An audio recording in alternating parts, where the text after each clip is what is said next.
Flipkart big billion డేస్‌లో ఏసస్ company నుంచి gaming laptop order పెట్టామండి. నా కార్డ్ మీద ఒక 11,000 ఆఫర్ ఉందంటే మా విలేజ్‌లో ఒక అబ్బాయి పెట్టమంటే ఆర్డర్ చేశాను. సో, ఇంక బాక్స్‌లో చూసుకుంటే ల్యాప్‌టాప్‌తో పాటు మాన్యుయల్స్ అలాగే 150 వాట్ ఏసీ పవర్ అడాప్టర్ ఇచ్చారండి. ఇంకా దీని టెక్నికాలిటీస్ చూసుకుంటే ఆన్ పేపర్ మనకి i5 14 generation, 16 GB RAM, 512 GB SSD, Windows 11 అలాగే ఎన్విడియా గ్రాఫిక్ కార్డ్ ఒకటి ఇచ్చారు 6 జీబీది. ఇది డిస్‌ప్లే వచ్చేసి 16 ఇంచ్ డిస్‌ప్లే వస్తుందండి.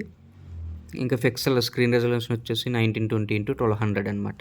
ఇంకా పోర్ట్స్ విషయానికొస్తే యూఎస్‌బీ పోర్ట్ వచ్చేసి 3.2 జనరేషన్ 1 అండి. ఆడియో జాక్ వచ్చేసి 3.5 ఆడియో జాకు.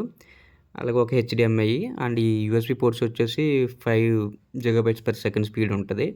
ఇంకా బ్లూటూత్ వెర్షన్ వచ్చేసి 5.3, వైఫై వచ్చేసి 6 అండి. కీబోర్డ్ మొత్తం బావుందండి. బిల్డ్ క్వాలిటీ పర్లేదనిపించింది. కెమెరా షట్టర్ కొంచెం హార్డ్‌గా అనిపిచ్చింది. సో, అది కొంచెం స్మూత్‌గా ఇచ్చుంటే బావుండనిపిచ్చింది. ఇంకా పెర్ఫార్మెన్స్ వచ్చేసి యూజ్ చేసే కొద్దీ తెలుస్తది. Thanks for watching.